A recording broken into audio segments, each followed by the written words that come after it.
It's another music review, and I'm going to review an album by Spirit called Clear, and that was released in 1969. But let's do a brief summary of the origins of this American rock band, which was founded in 1967 and based mainly in Los Angeles in California. The original lineup of the group evolved from a Los Angeles band, the Red Roosters, which included Randy Cray Wolf, later to be known as Randy California on guitar and vocals, Mark Andes on bass, and Jay Ferguson on vocals and percussion. Then the addition of California's stepfather, Ed Cassidy, on drums, and keyboard player John Locke. The new band was originally named the Spirits Rebellious, after a book by some guy that I can't pronounce, but the name was soon shortened to Spirit. Before returning to his native state, California previously played with the great late Jimi Hendrix as a member of Jimmy James and the Blue Flames in New York City's Greenwich Village. That was in 1966. And Hendrix gave Randy Wolf the nickname Randy California to distinguish him from Randy Palmer, whom Hendrix named Randy Texas. Amusing, huh? So that name stuck anyway. Particularly distinctive was Cassidy, recognisable by his shaved head, hence his nickname Mr. Skin, which later became a title of a Spirit song. And he also had a fondness for wearing black, and he was born in 1923, so he was about 20 years older than the rest of the band, which was quite unique at the time. Although his earlier career was primarily in jazz, he included stints with Cannibal Adderley, Roland Kirk, and the illustrious Thelonious Monk. He also served as the founding drummer of Rising Sun, an early blues band for Taj Mahal and Ry Cooder. In 1967, August, the record producer Lou Adler, who'd previously worked with Mama and the Papas, signed the band to his label, and the group's first album, Spirit, was released in 1968. The album had jazz influences and used elaborate string arrangements, and is the most overtly psychedelic of their albums. As you're probably gathering, I've got this material from Wikipedia, but you can't beat it, so I thought I'll give it to you. Soon, a second album, The Family That Plays Together, followed in December '68, and at about that time they appeared at the Denver Auditorium with the support for the famous Led Zeppelin. And soon after that, they, Zeppelin that is, borrowed, or whatever you'd like to call it, interpolated parts of Spirit's song Fresh Garbage in an extended medley in their set. And that's where the link started between Spirit and Led Zeppelin. And now their most endearing legacy, California Spirit, was apparently when the acoustic theme to one of his songs, a Taurus, was actually copied note for note by Jimmy Page and used as an introduction to Stairway to Heaven, no less. Now, this prompted a lawsuit much later on in 2014, long after the passing of Randy California, and Andes and California's family filed a copyright infringement against Led Zeppelin in an attempt to obtain a credit for Stairway to Heaven. They actually lost that, but it's pretty clear that Page actually did use the finger-picking song Taurus to create that huge monumental hit. It was subject to an appeal, and a third batch in court actually basically said that the claim wasn't proven. To the album that I'm about to review, their third album, Clear, released in '69. It reached 55 in the charts, And also I want to make a point of noting the follow-up, 1970, The 12 Dreams of Dr. Sardonicus, which was critically regarded as a landmark of art psychedelic rock albums, with themes about the fragility of life and human experience. Throughout the 70s, 5 more albums were released, and the band toured extensively. And I became a big fan in the early 70s, and I bought 4 of those albums. However, in 79, after a long European tour, including a show at the famous Rock Palast in Germany in 1978, there's a DVD of that concert kicking around, and I've got a copy. It's pretty solid stuff. California, anyway, left the band after that tour, effectively ending the first Spirit. And California pursued a solo career. He reformed the band in 82, but the magic and spark of the 70s band really never was recovered. And although they had sporadic recordings, the band finally ended after Randy California drowned off the coast of Hawaii on a surfing holiday.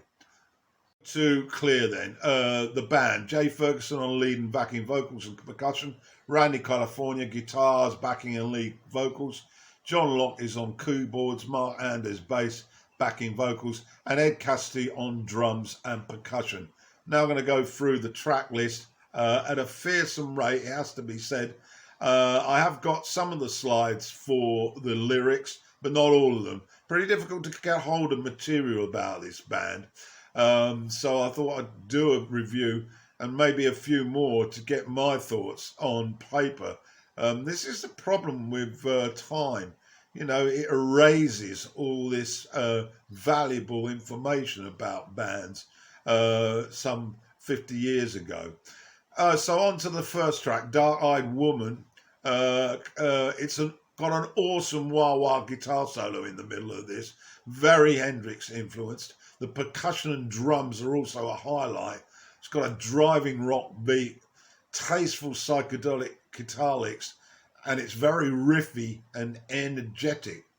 Lyrically, it's just a desire of burning passion for that dark-eyed woman. On to track 2, Apple Orchard. Well, it's just a bluesy, drug-induced rock West Coast number. The West Coast is stamped all over this album. Ferguson's lead vocals are very dominant, and once again, California oozes electricity on that guitar. It's California psychedelic rock, to be sure. Stuff is So Little Time to Fly. It's got a sleazy, funky beat, really, with a nice hook and some dreamy choruses. More twin guitar sounds, possibly dubbed here. Vocals more soul-like, and then there's some excessive guitar playing on the outro. It's got some very uplifting harmonies on this. It's about the fact that life's short, search out the beauty and be content. Very much hippie philosophy, I thought. Next up is Groundhog, written by Ferguson. A very heavy funk blues with a southern Louisiana sound, very hillbilly-like. Lyrically, it's about the end of hibernation, the beginning of a spring, a new awakening. Not sure if it's referencing animals or humans, or possibly both. So track 5 is Cold Wind, and it's, you might probably want to happen to 4, but it's instrumental.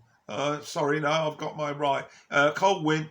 Anyway, nice piano with moody, spacey feel at the beginning, and the backing vocals add a sort of touch of Beach Boys style, lush with the strings. It plods a bit though, and Randy's guitar recovers the psychedelia towards the end. Lyrically, it's about a relationship that has a cool sense of stubbornness about it. The last track on the first side is called Policeman's Ball. It's a majestic piano that segues into a music hall fairground type fun, jerky, rhythmic, honky piano-led sound. Did you catch all that? I'll try and do it again. Into a music hall fairground fun, jerky rhythm rhythmic, honky piano-led sound. Still can't get it, but it's fun, and the second phase is more chaotic than the first. Second side opens up with Ice, which is an instrumental, very spacey, and it would be spellbinding if you were on that sort of acid trip like many were at this time. The strings neatly mesh with keyboards towards a jazz lounge style, and there's some added horns thrown in. I also love California's guitar runs and the Ed Cassidy drums. It's a polished sound, but it's a minute or two too long, really. Nice flute at the outro, though, but very drug-induced stuff.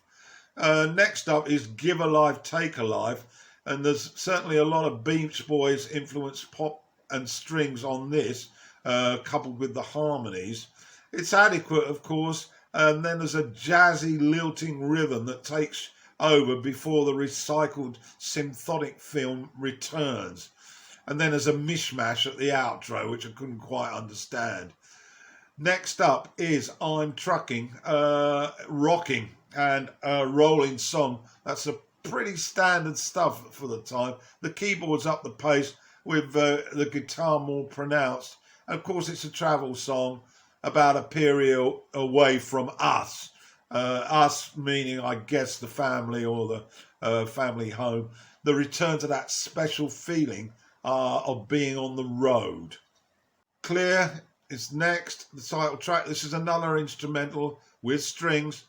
It overpowers the subtle guitar chord that's driven the piece. Develops into a real classical jazz mood. Bit self-indulgent though. And then to the penultimate track, Court. Again, smoochy jazz piano here, which is very lounge-like. Very accomplished with his use of the keyboards, and there's got some solid bass on this, and there's some experimental acoustic soloing from California, which sounds quite complex, if somewhat cumbersome. And so we reach the finale, New Dope in Town, and I would suggest that there was probably quite a lot of dope around when they played this. It's a piano-led punchy rocker which blends into a psychedelic guitar melting pot of styles. And then the second phase becomes very jazz piano dominated.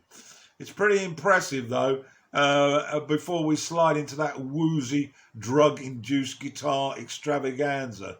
Becomes a bit of a jazz jam no less, and may reflect the title before the punch returns. It's certainly full of ideas, and it's set up that next album, The 12 Dreams of Dr. Sardonicus. So I'm glad I returned to this band. They gave me a lot of pleasure in the 70s. I was a guitar freak then. I never played, but I really got hooked into great guitar players. And Randy California was definitely one of those. A very, very talented guitar player. He had all the tricks like Jimi Hendrix, and he was a sad loss when he went. So I suggest you get to listen to it. It's the third album by Spirit. It's called Clear, and it was released in 1969.